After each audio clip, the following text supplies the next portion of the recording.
I'm a prophet of the 42nd dimension. Hello, everyone, and welcome to Irenicast. I'm your host, Jeff, and with me, as always, is my co-host, Mona. We are post-evangelical ministers and theological thinkers grappling with our place in the progressive Christian world. Thank you for joining us for another conversation on faith and culture. Alan is still on sabbatical, but there's good news for those of you clamoring for more Alan. He is going to be sending me some photos of his current sabbatical journey, and we're going to be posting those on Instagram. So when you get a chance, go over to our Instagram page, instagram.com/Irenicast, and you can see all the fun Alan is having on his sabbatical, his journey, his adventure. We miss him here, but we will be excited to hear all the things that he has to say. And hopefully when he's listening to these episodes, he's not yelling at his iPod or phone saying, I should have said this. But, and hopefully he will forgive us, because this week, that's exactly what we are going to be talking about. We plan to address some of these bigger issues that we seem to be facing in our culture today, but we feel like one of the underlining current of all of it is this idea of forgiveness. Is how do you forgive? When do you forgive? Is forgiveness forgetting? All the stuff that kind of goes along with that. We think it's a pretty timely issue to talk about when it comes to the more personal interactions that we have with everything else going on in the world, and even just our own lives and the experiences we've had and the wrongs that have been done against us by individuals and not necessarily systems. And for our segment this week, we're going to be trying something a little different, so we'll reveal that to you on the other side of the music. So for this week, forgiveness. Perhaps, Mona, we should start by maybe each giving our own definitions of what we think forgiveness is, and then maybe moving forward from that. Yeah, happy to. Actually, this episode was kind of brought on by a listener comment. Yeah, actually, it was. This was definitely inspired by a listener comment. Aubrey, she's been listening to our show and kind of going through some of our past episodes. Hi, and actually Aubrey. left a hello, yes.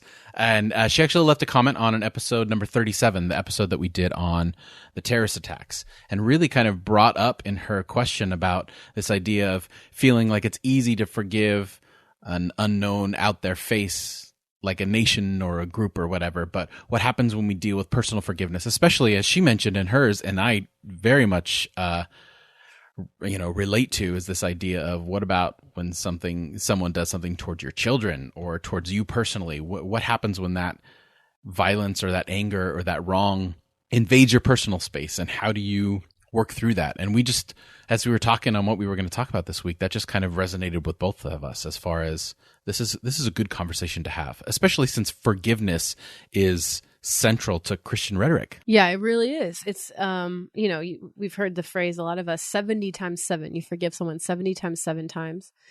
And I have a hard time with it.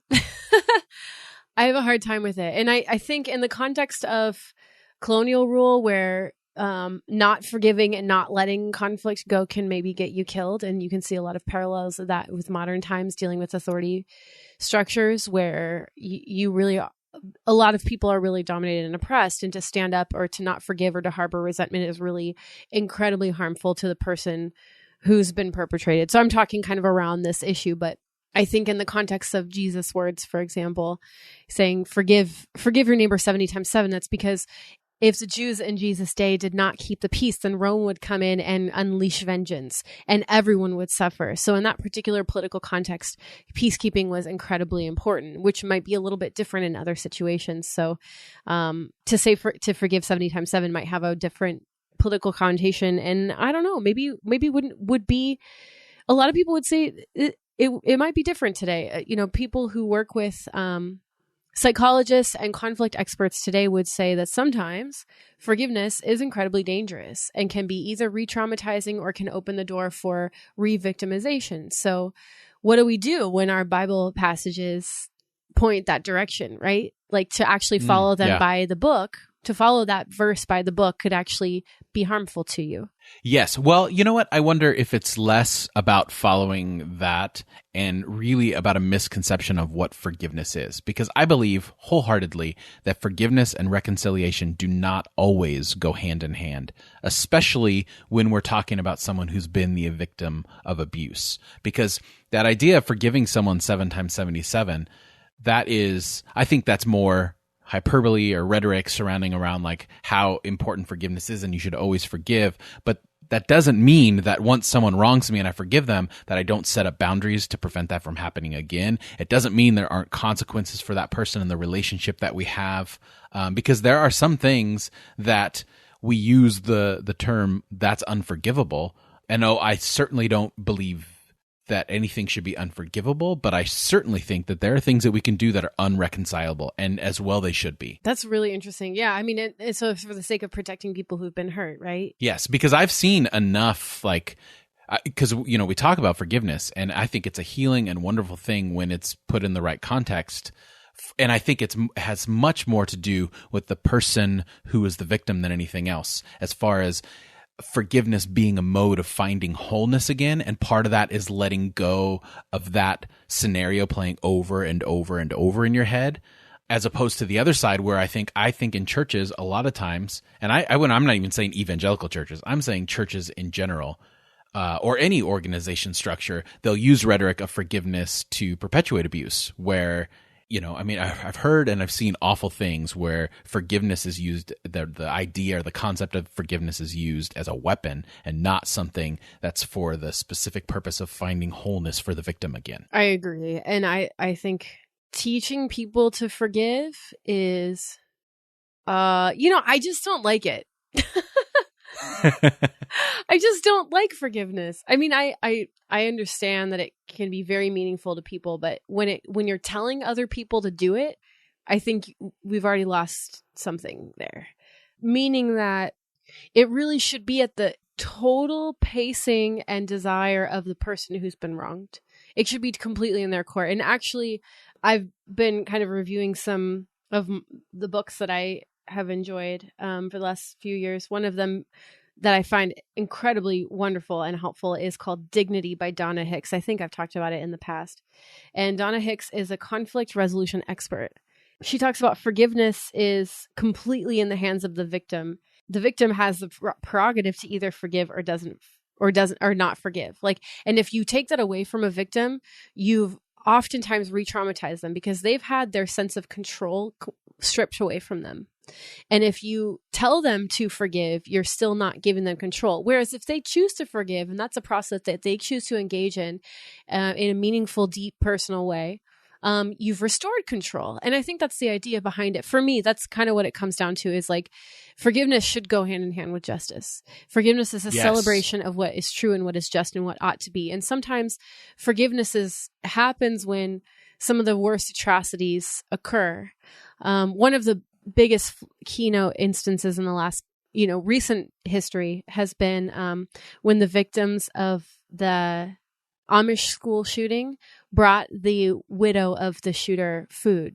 I think a lot of us remember that. I mean, there was footage on national television of these Amish folks walking over to her house with food and forgiving her and loving her. And I think, but that was them. Nobody told them to do that. They were not obligated or compelled. They did that out of their own personal conviction, that to release and to let go of that anger. And they did it when they were ready to do it. And we saw that same thing with the congregation of the Charleston shooting, where they came out and they did the same thing of choosing to forgive. Yeah. So I guess, what does it mean to forgive? I mean, they were releasing the actual offender, or the people also hurt by the offender who were in the offender's camp. That's pretty different, I think. I think so. And I think that sometimes we make the rhetoric of forgiveness about the perpetrator and not the victim. And I think you're right. I think I heard this definition once, and I think it might have been Rob Bell. I think a few months ago, he did like a whole 3-part thing on his podcast talking about the idea of forgiveness. I think it was him that mentioned it.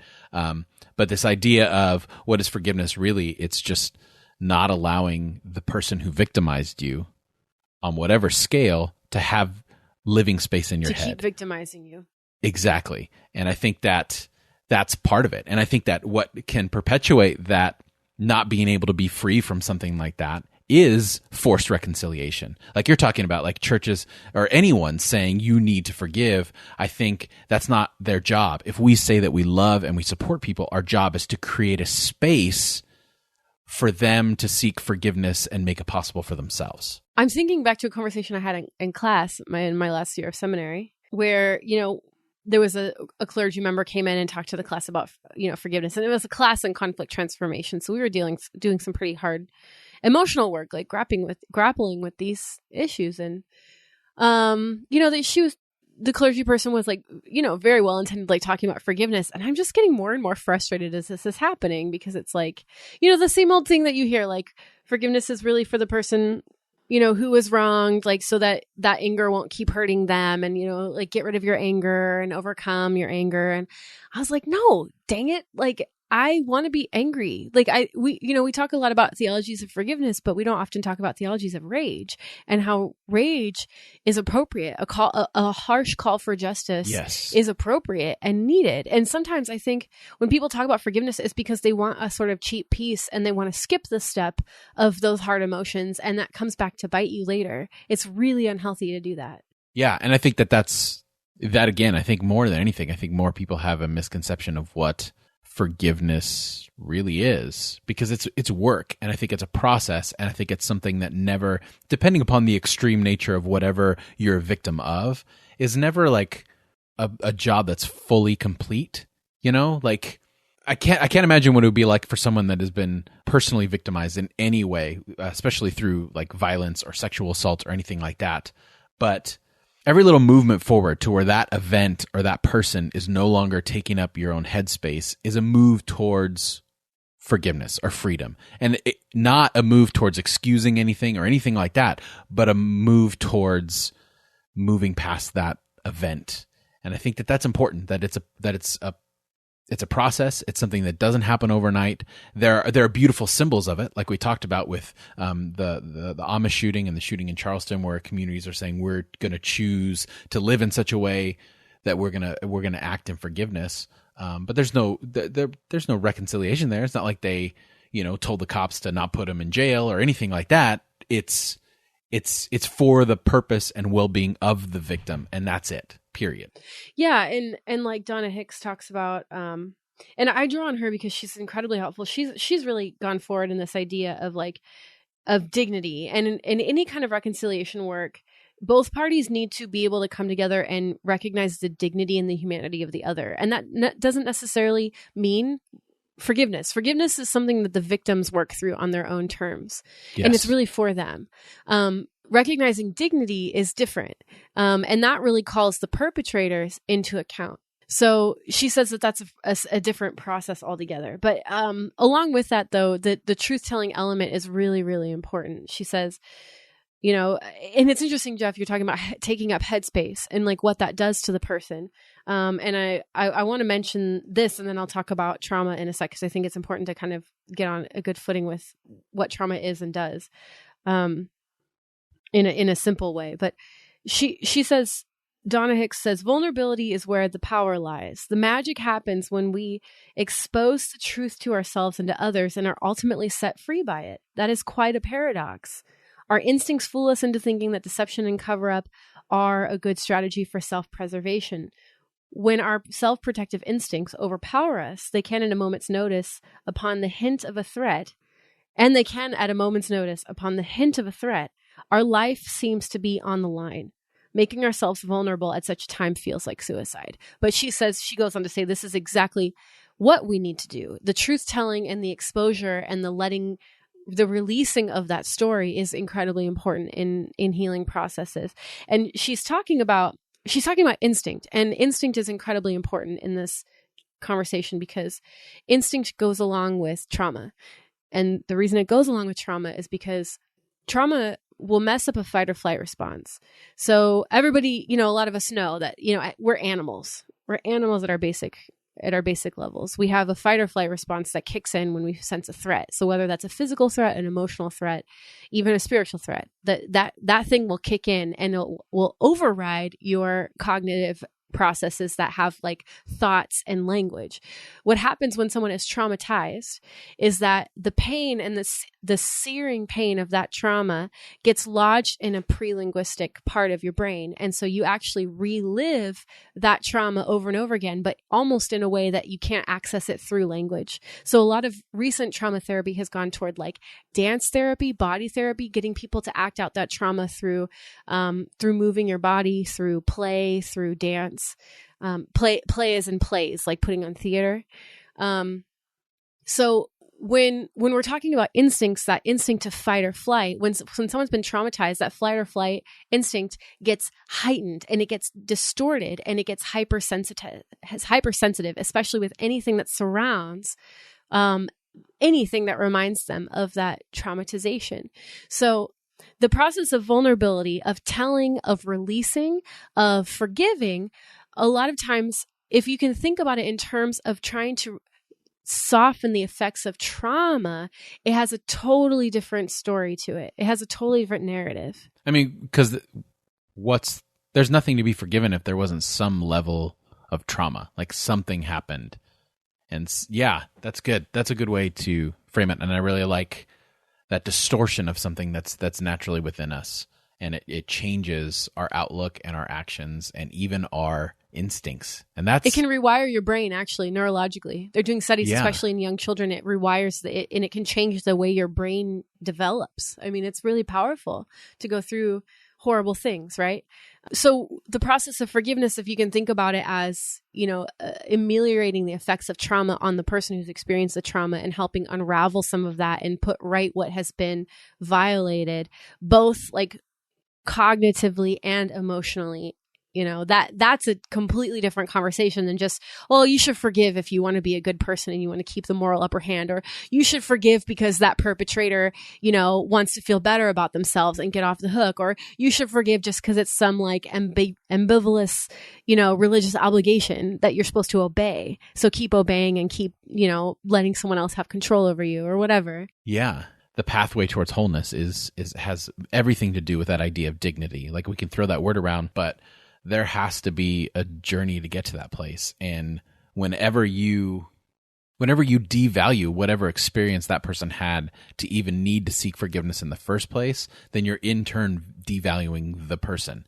And that is, especially if they've been changed at such a fundamental level, like that should and needs to give us pause when we stop and start talking about forgiveness and what that means and how that works. Yeah, because, someone who's been through something horribly traumatic, like, they have very little resources. They're often grieving. They're often terrified. They're sad. Like, they have very low emotional resources to do extra work and to come around and say, hey, you got to do all this more work. Like, it's your responsibility to make this right or something. That's how it's framed a lot of times. I don't think that's how it should be. Like, if it's really meant to be a process that protects the victim and helps them heal, that's different, But it's interesting, though, that how much of this stuff comes down to like talking to the victim instead of talking to the perpetrator. Why do we do that? Why do we do that? That's a very good question. I think maybe it depends upon the perpetrator. I think that's part of it, is that typically for someone to even wrong someone else, at least, especially more severe wrongs, there's already a power imbalance, right? Or at least for the most part. So you're also, especially in forms of abuse, I mean, it almost always has something to do with a power structure. This person has power over you. Yeah. So you've already lost that. So then how do you even, because part of that forgiveness or part of that being, even creating a space for the person or the victim to forgive, you need to create a space that usurps that power and switches it, to give them a space to be able to forgive. Because on the other hand, like, that's why I think forgiveness is important, and I think we should talk about it, but not as like a moral imperative, but as something to strive for. Because if this person who already has power over me in the physical world or whatever, through position or strength or whatever, and they victimize me, then they further widen the power gap. And for me to forgive is partly taking some of that power back, is that now I have some power over this person. I can tell them that they can't have this space and it's mine, and I need to be given the tools to exercise like the agency to police this place, my brain, my soul, my heart, whatever we want to call it. And I think that that's a very biblical idea. We talked a little bit about this back in our second episode when we talked about war, but this idea of peace, when we think of forgiveness, probably the biggest biblical passage that we think of is turn the other cheek, turn the other cheek. Yeah. So when Jesus says turn the other cheek, you're talking in the context of someone in that particular context, if someone with greater power than you, specifically a Roman soldier, would hit you, they're hitting you with their left hand.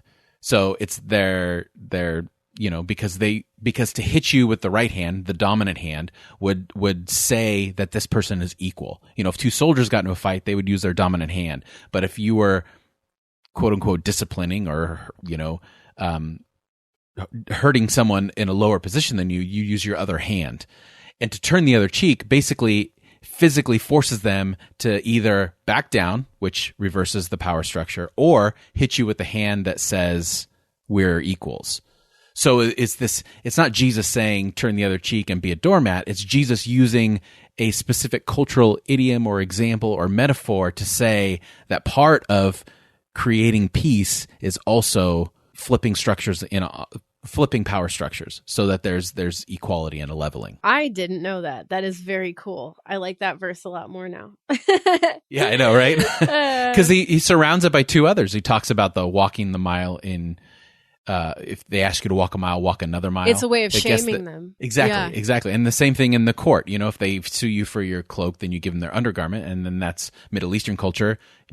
Nudity is shaming, and they would be forced to give you back the cloak because they wouldn't want you to be naked in that kind of setting. So it's all those things are these subtle, practical, creative ways that have inspired movements like Gandhi's movement in India and Martin Luther King. Like this idea of like peacemaking is exactly it's resistance. Yeah. And our forgiveness needs to contain resistance because our power has been violated and most likely was already at an unequal distribution, and part of forgiveness is reclaiming that power and giving ourselves agency. And I think when we frame forgiveness like that, it becomes less doormatty. Yeah, because Jesus wasn't a doormat. Like it's just like there's nothing in his really character, in his words and his actions that would suggest that he was meek. Yeah. So I think rereading that and understanding that those teachings differently is super important. Yeah, agreed. Super important. And thinking back to my thought on a theology of rage, like Jesus modeled that too. Like, he flipped over money tables at a holy site, like something completely unspeakable. And he did it in a rage. Like he did it as if in a rage, if not in an actual rage, with a whip. Yeah. And completely destroyed an institution like a crazy person.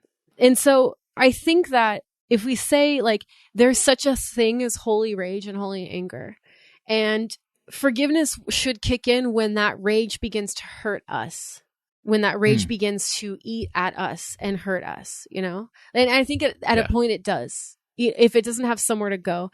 That organizers talk about a difference. Community organizers talk about a difference between hot anger and cold anger. Have I talked about this on the show before? I don't think so. I just learned about this. It's, I think, a pretty cool idea.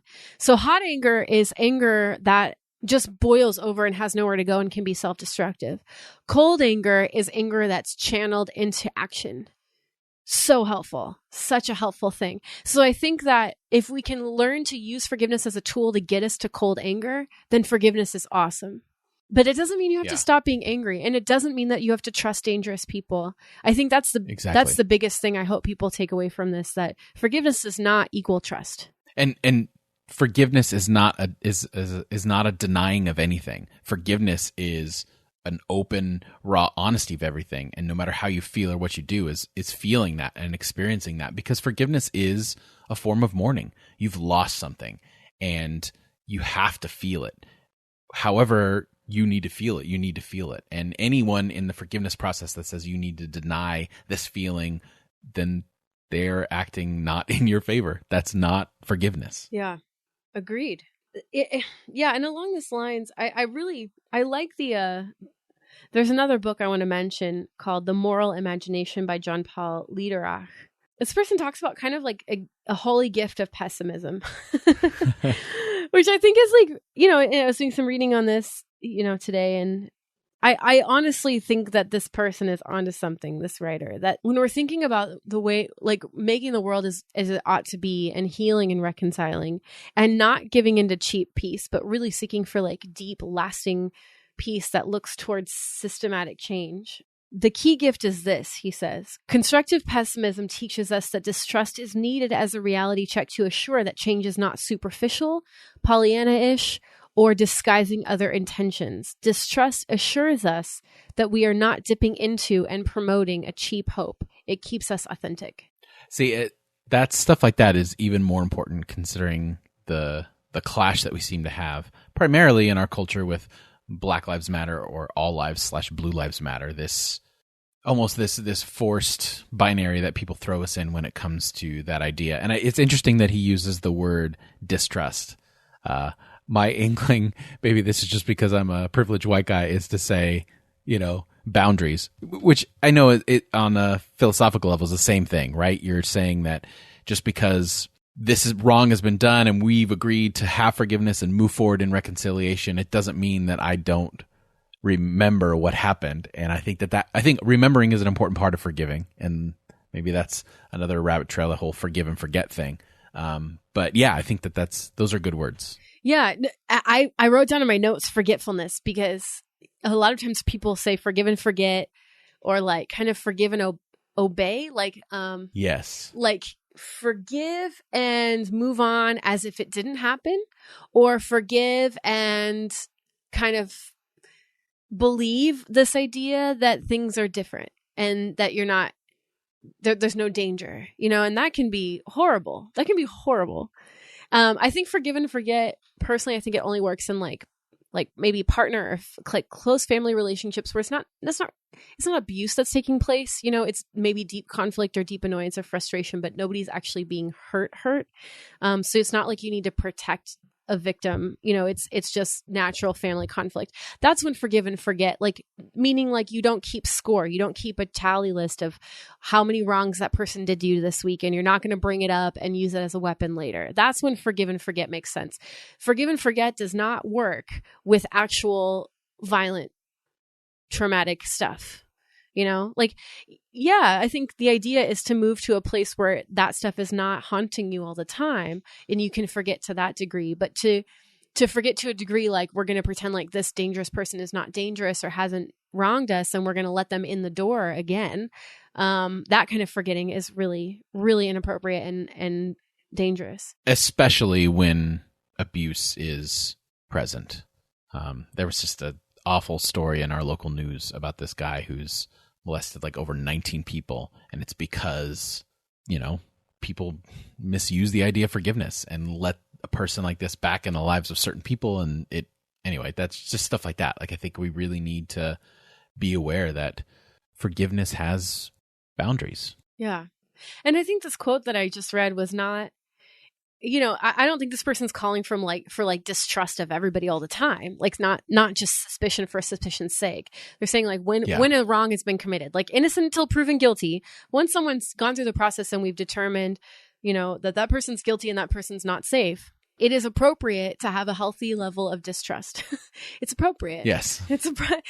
And I've seen too much trust placed in churches in particular, with accusations being made against a certain person, who does not comport themselves with honor or predatory things like toward the children, for example.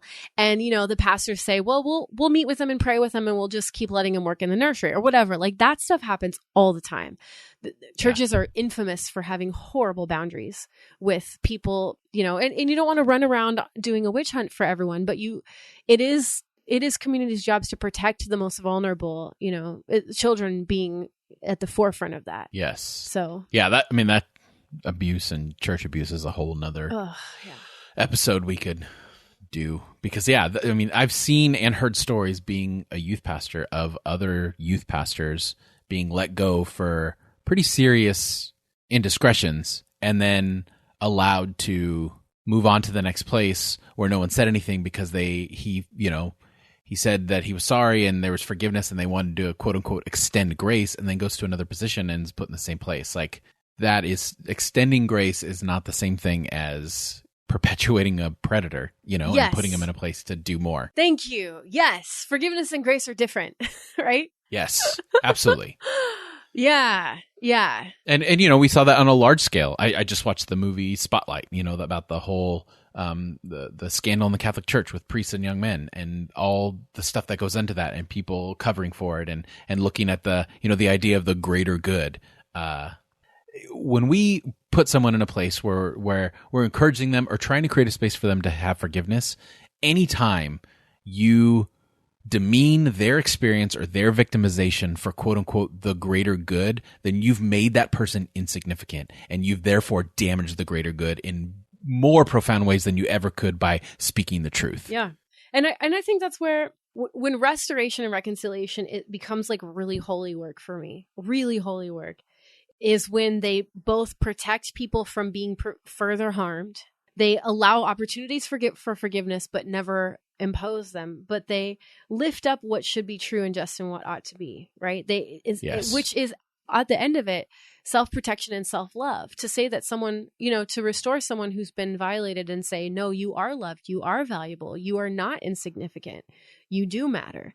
That whatever action that needs to happen, you don't do that by pouring out wrath on the person who has violated, because oftentimes they've also been a victim, like more often than not. So I think the question that Aubrey posed in the, that we referenced in the beginning of this episode is like, how do we treat people who've like wronged us in intimate quarters? And I think it can start with recognizing their humanity and their dignity and recognizing that, like, seriously, I don't have exact statistics, but like they're very high, like 9 times out of 10. People who perpetrate violence have been incredibly damaged themselves. They have been violated. It's a cycle. It's a generational cycle. And so if you can see that person has been horrifically wronged themselves and, don't empathize with them too closely as in identifying with them or letting them in too closely at arm's length, but recognize that this person has been wronged as much as they are wronging. Like the game changes a little bit.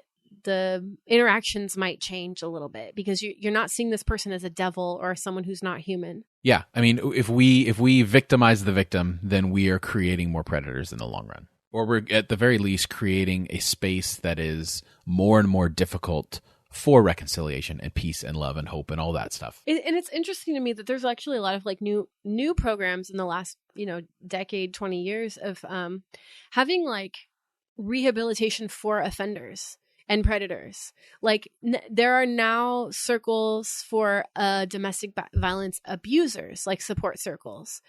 There are now victims awareness trainings in prisons, which is interesting. Trying to like resensitize the empathetic imagination of people who've done horrible things. But in that process, they have to look at the horrible things done to them. And so it's, for something that oftentimes people who are perpetrators have stuffed that stuff so far down and become incredibly violent themselves that to try to even look at the fact that they're complicit in hurting someone makes them open up all of the stuff that they've been trying to avoid for so many years. And so it's an incredibly complex process. Yeah, it's a complex situation, especially with extreme abuse where, I think there's very few things that I think our culture looks at as overwhelmingly abhorrent. And I think when we talk about the abuse of children, that seems to be pretty universal. And that's a difficult thing. Like I've been in churches now where that's a real question is what do we do? Especially here in California, we have something called Megan's Law, which if you have been convicted of any sexual crime, then you are put on a database and people can look you up and they know exactly what you did, what you look like. Where do you, as someone who's in that situation, where do you go?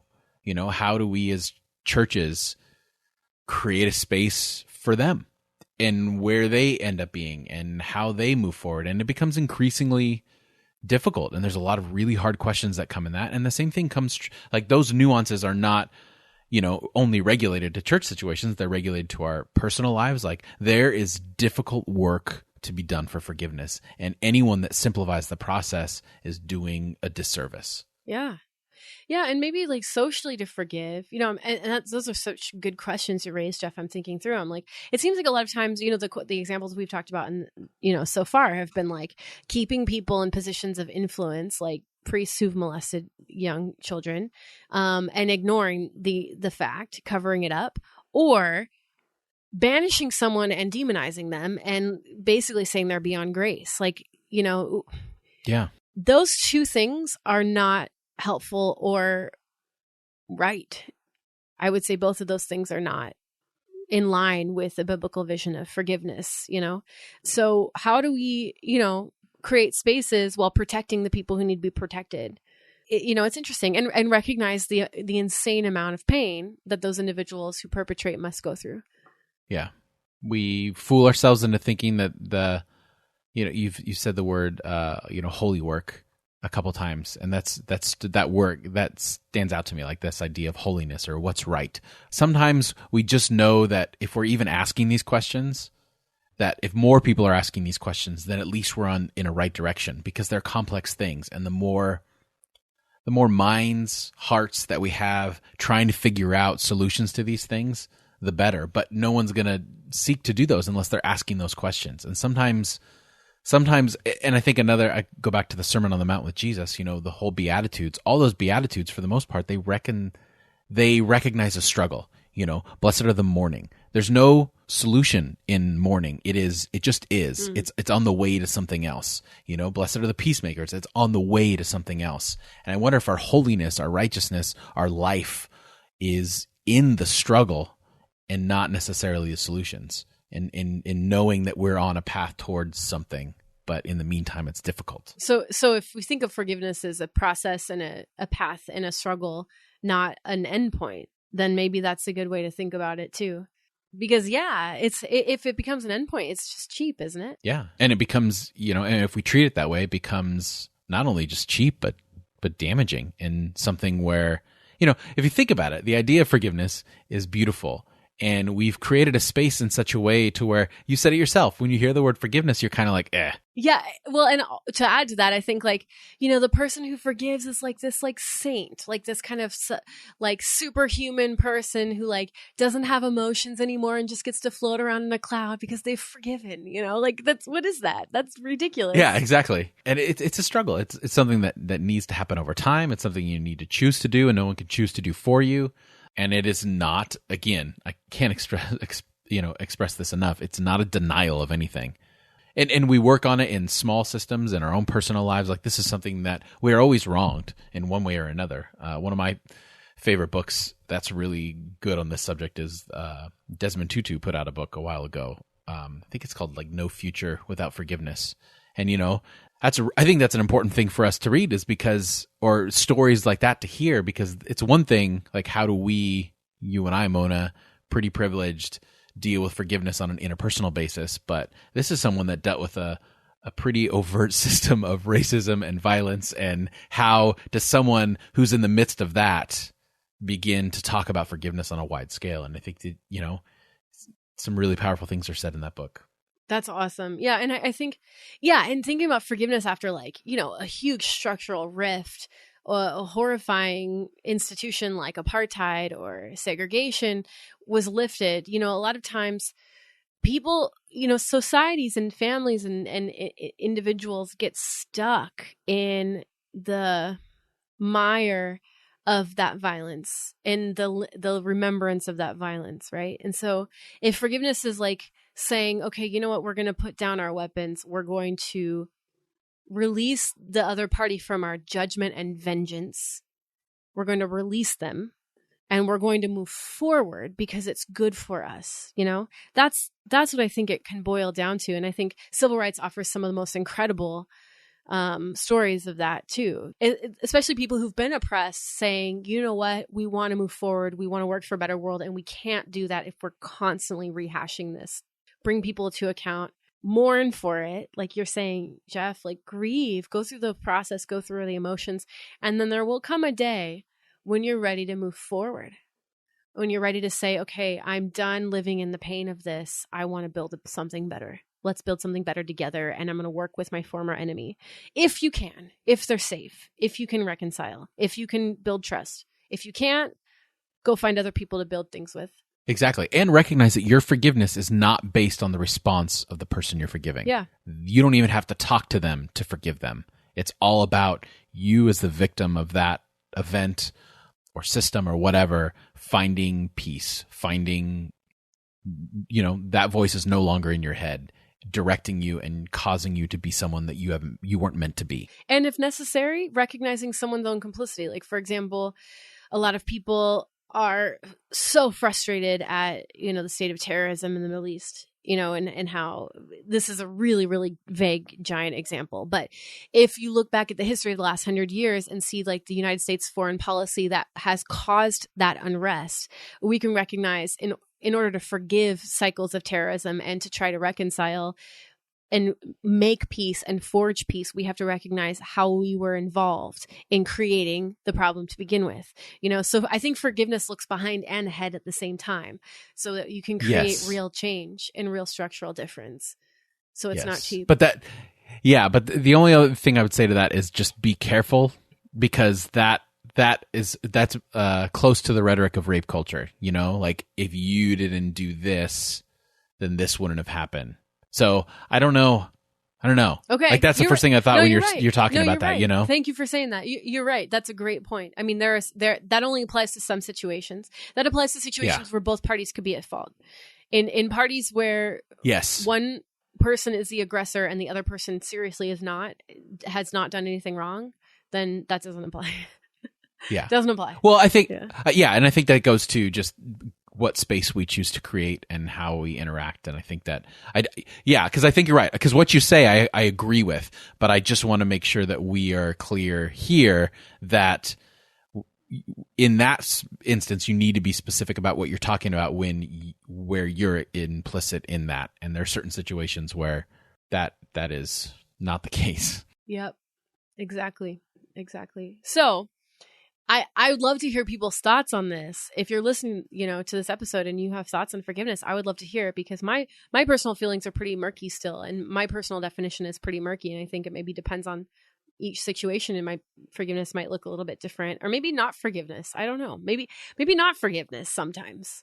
Maybe, do you think it's not appropriate to forgive sometimes? Personally, I think forgiveness is always something we should strive for. I just don't think we should marry it so closely to reconciliation. That's a good point. That's probably my main caveat. It's because if we're sitting here and we're defining forgiveness as the pure journey of the victim to create wholeness in their life, and that's all we're saying forgiveness is, then I think everyone should strive for it, and we should all strive to create spaces where people can have that. So when they've been victimized, giving them initial leeway to express that victimization through protest, or on a personal level through like punching a hole in their wall, whatever, to give that space, and then begin the work of how do you rebuild. And I think that's all forgiveness is. It's rebuilding a victim to find some semblance of hope and agency and individuality again after they've been victimized, whether it's on power. A small, exactly, and reclaiming power, whether it's on a small scale of someone, took some money from you, which I personally am dealing with right now against a business that has essentially robbed me in my local area. And how do I work through that and figure out a space where I'm not thinking about it all the time? And something big, like, a family member was molested or hurt or whatever. I think that it's still a journey. It might be a shorter journey depending upon the incident, but it's a journey nonetheless, and there needs to be space for people to walk through that. So if you're interested in more of this kind of stuff, the field of conflict transformation and reconciliation and restorative justice is kind of a good Google search key phrases if you want to read more. A lot of times if you just search for forgiveness, you'll find like Bible studies on forgiveness that are just kind of the same old stuff you've always heard. But if you're really looking for like forgiveness that has a vector behind it, it has some direction, it has some life-givingness to it, it has some grit. I would search for that kind of stuff. It's a good way to put it. I like that. Forgiveness with grit. That's good. Yeah. Because this is exactly what it is. Like, that's the feeling we should get when we think of forgiveness, is this is gritty, hard, difficult movement forward. This is not putting aside your humanity. Exactly. In fact, it's reclaiming it. Yeah. And it's putting it in the forefront. Love it. Yep. Yeah. That's good. Well, we will put links to all the books and things that we've talked about on the show. And if you have any other comments for the show, especially for this particular episode, you can do that at irenicast.com/. 73. And then for general feedback for the show, you can go to irenicast.com/feedback. On the other side of the music, we're going to be trying something a little new with our segment. So stay tuned. Stay tuned.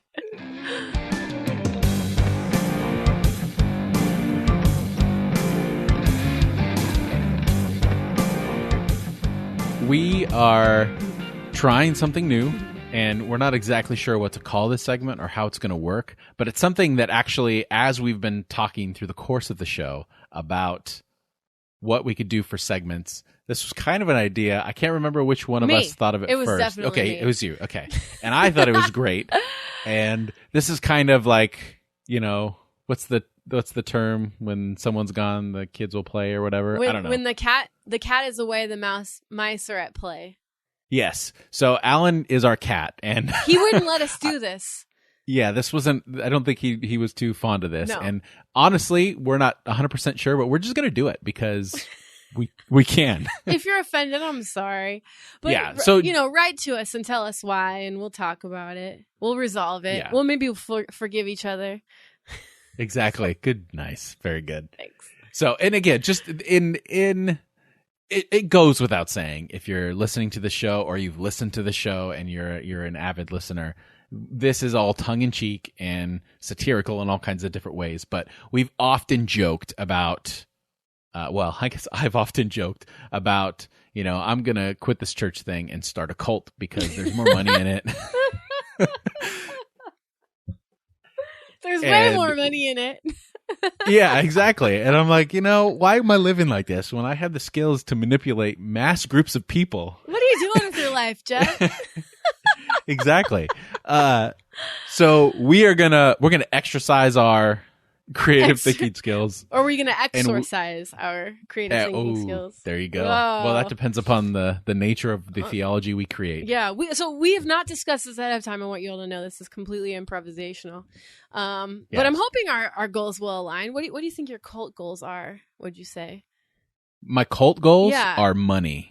Okay. Period. That's your number one. Okay. That's my number one. If I'm going to do this, if I'm going to jump off the edge and I'm going to manipulate people, I take no pleasure in that unless I get money, because I can use that money to take pleasure in other things. Oh, okay. I think I just want influence and fame, personally. Okay. That's all right. So that sounds good. we have different agendas here.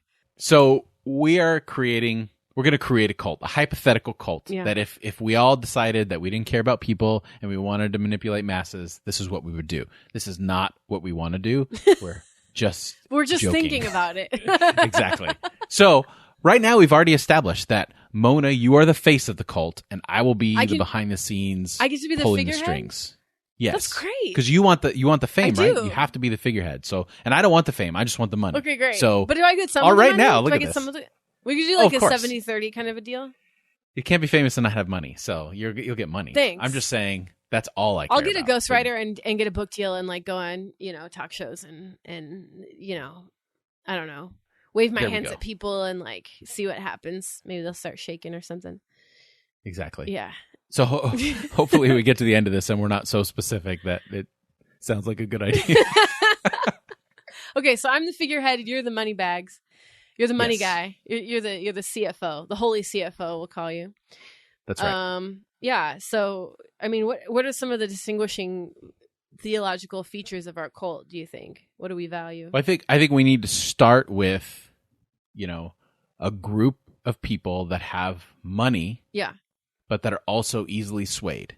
Okay, so we're just gonna go with easily swayed, people with money, and then what? With a modern amount of money. Moderate. Because we don't need to go after the rich. They're gonna feel entitled and try to tell us how to run our cult, and I just don't feel like dealing with that. Yeah, no, I don't want to deal with that either. Great. I want Okay. obedient sheep. Obedient. That's vital. Total control. Yeah. Vital. Great. Okay. So we value obedience. So they're gonna have to comply with some things. What are they gonna comply with?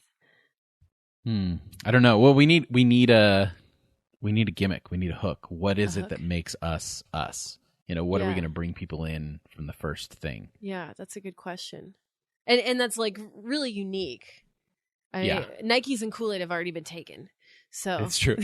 Yes. Man, those are good ones too. I know they're really good. They're really good. Pour Kool-Aid. We could go. What if we could go like Jell-O and Adidas? What if we went after nerd culture, sci-fi geeks? Okay. Right. We could tack onto an existing franchise, maybe. Exactly, because they're already in the mindset of being open. Yeah. Because as one of them, open to different ways of thinking and all that kind of stuff. So perhaps we can find some pseudoscience base. Yeah. For explaining some extravagant thing in which we've been chosen somehow by a higher power or alien or something. Well, okay. But the thing is that sci-fi people, like a lot of those franchises, they would have their own like kind of religious structure built into their universes. So I don't know. We can't really just steal one of those. You're just talking about we'll have to be creative. Okay, great. Yeah, I'm talking about the demographic. Yeah. Like that's, I feel like, and they've got expendable money, right? They're going to Comic-Con, they're buying the comic books. I don't think they have money. Well, their parents have money, so. Okay. Well, here's the thing. So I just started dating a biologist and we were talking about epigenetics, and I've talked about that previous on the show without knowing anything about it really myself. I really just don't. And so I learned that epigenetics really isn't as exciting as I once thought. It just means anything that actual genetics can't explain. So maybe that could be the realm of our cult material. Yes. Yeah. Yes, hypothetical. Are we going aliens or deities? I think we can find a middle ground. Some unknown force that's out there. Okay. That isn't necessarily physical. So the force. Yeah, or dimensional. Let's go dimensional. Right? Okay. Because that's alien, but it's also godlike. Fourth dimension. Yes. We're going fourth dimension. Or maybe 10th dimension. I don't know. What number do we like? We got a special number? 7. You got to go 7, right? If you have a cult, 7's got to be in there. 7th dimension? Or we could just put in jokes in there. So we could do 42. That is a good one. What's right? 42? Oh, 42. That's the number. Did you ever see Hitchhiker's Guide to the Galaxy or Universe or whatever? Oh, there you go. Okay. 42 is the answer. The 42nd dimension. And the goal is to convince the 42nd dimension overlords that our epigenetics have been idealized. No. That they have given us, the leaders, yes, the secret to be able to do that. Because they have to go through us. There has to be a secret. Otherwise... There has to be a mystery at the center of this thing. Exactly. Yeah, exactly. Otherwise, we have no power if everyone's on an equal plane. We've got to create hierarchy. That's our number one goal in the beginning. All right, so they've revealed this to us. Yes. Are we going to claim that our genetics are perfect? Because that could create a lot of problems. You know, people start trying to capture us and steal our DNA. You know, no, we're not. You know what? Let's make it. Let's inject some humility into this. And say that we discovered this. And they reluctantly partnered with us because the alternative would be worse. Whoa, that's ominous. What does that mean? They're good beings that don't want to harm. So they figure we've discovered something we shouldn't discover. We need to work with them. And they will be our witnesses. Our witnesses are, mouth. What's the word? Ew. Mouthpieces. Prophets. Whatever word we want to use. Okay. I like prophet. I could be a prophet. Prophet of the 42nd dimension. Yes. I like that. It has a good ring to it. It does. It really does. Yeah. Okay, great. So we're gonna convey the secrets that we've learned. Like maybe as we learn them, like we're gonna have to chronicle our revelations, probably. Because we can't give it all up front. We have to like release it. We have to do a slow release. Yeah, for sure. No, we have to have a hierarchy of information. Like you have to get to this level to get this information. Okay. Yeah, I'm down with that. We could do that. But it's all got to be under, like, it can't be something super weird on the surface. So I think we need to base it around, like... Pokemon. Like, yes. Or Dungeons and Dragons or something like that. Like, our services or our gatherings should be playful. Should be, like... Maybe we use roleplay. Maybe we create a roleplay game as our window into. I mean, I was always told when I was growing up in Pentecostal churches that if you start playing D&D, you are going to love the devil. Yeah, so exactly. We can use that logic in reverse. Okay. I'm just thinking of all the people I've been walking around town, and seeing like grown ass people playing Pokemon and like talking about it amongst themselves. Pokemon just took over the internet and took the number one place of porn. And as a friend of mine pointed out recently, that it's probably because the same people are now playing Pokemon. Yes. It's a different kind of Pokemon, I think. Okay.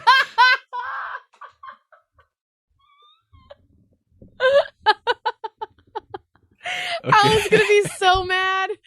I know. Alan's gonna be so mad. I'm sorry. All right, Alan. so let's Okay. well then maybe we should invent an app. Like that'll be our window in. The app, okay. Yeah. Some kind of app, some kind of viral thing.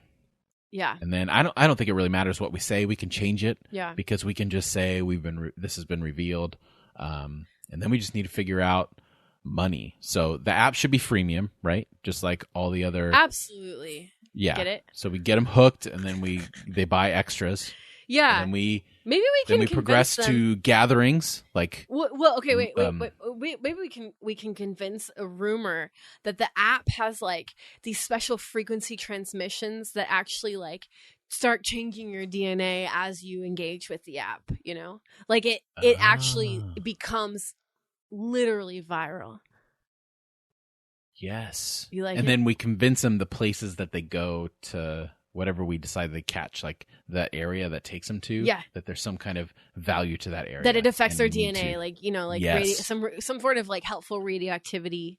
You know, like these are connection points to the 42nd dimension. Yeah, these are portals, potential rips in the yes, thin places, and there we go. And there's like magnetic activity, you know, and electrocurrents, you know, from like, you know, geysers or like, you know, flocks of animals that live there, or magnets that we've implanted in the soil. But in order to make it believable, we have to rig some sort of miracle or event at least a couple of those places, and get high publicity on them. We definitely do, so we can perpetuate the myth. Yeah, we definitely have to have some like, you know, stories that people tell each other.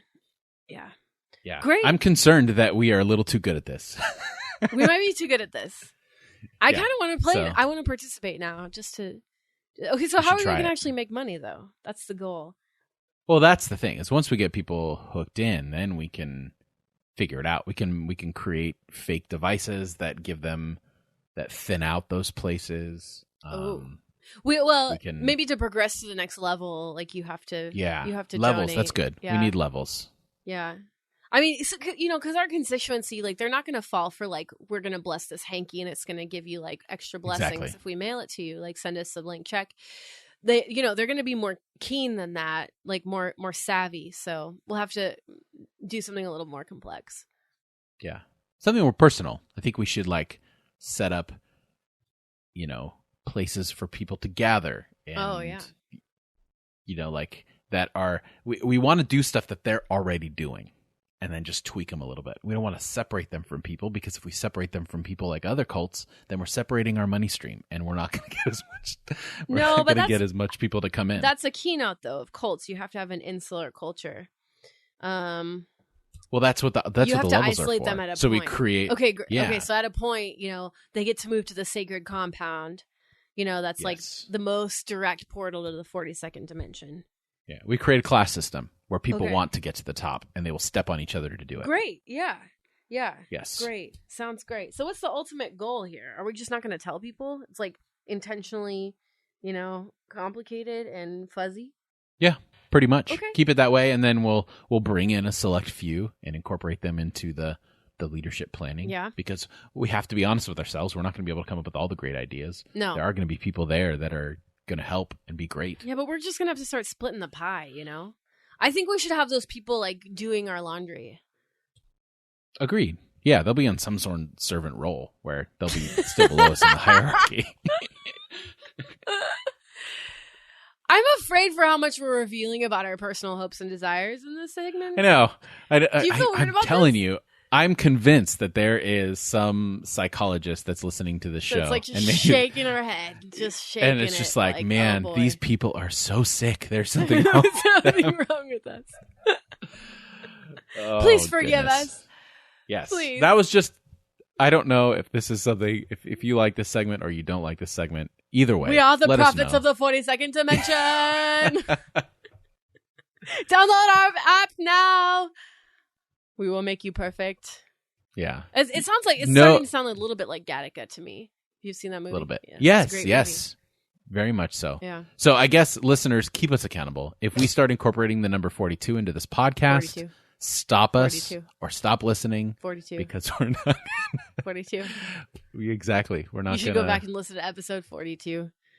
Yeah, 42. What is episode 42? I don't know. If it's Let's find out. something like strange, then that's going to be Let's find out. episode 42. Maybe they'll tell us. was our holiday extravaganza. Oh, see, we're safe. No, any cult needs a good holiday. I think that's telling us. Yeah. Now we need to think of our holiday. Our holiday would be. Oh, that's a really hard one. Yeah, we'll have to think. Maybe we'll have this segment again. The continuing adventures. How about of just the 42. just chocolate? Yeah, I'm just saying. Gonna throw chocolate out there as an idea. Everyone loves it, so we're tacking onto something that's already successful. Yeah, but I think we should revisit this idea. I think so. Yeah. I think we have a couple more weeks probably before Alan gets back, so we have time. We have time to perfect the idea. Then we can pitch it to him, and be like, Alan, do you want to get in on the ground floor of this? We only need $10,000. I think maybe he's sitting there on the top of some mountain listening to this, being like, I didn't like this idea at first, but I'm in. Have we convinced you? I'm in. Yeah. Okay. Great. He'll have to let us know. We'll ask him this week. All right. Well, I think we don't want to give too much away. No. So that'll do it for us this week. If you enjoy what you hear or are incredibly offended by what you hear and know we need help, the best way to help us is to support us. And you can find out all the ways to do that at irenicast.com/support. And we await your feedback and your support. This is a weird episode, way. Like all around. This is. I'm glad we did it. I have no regrets in life. No regrets. None whatsoever. So for this week, I'm Jeff. I'm a prophet of the 42nd dimension. I'm Mona. Thanks for joining our conversation.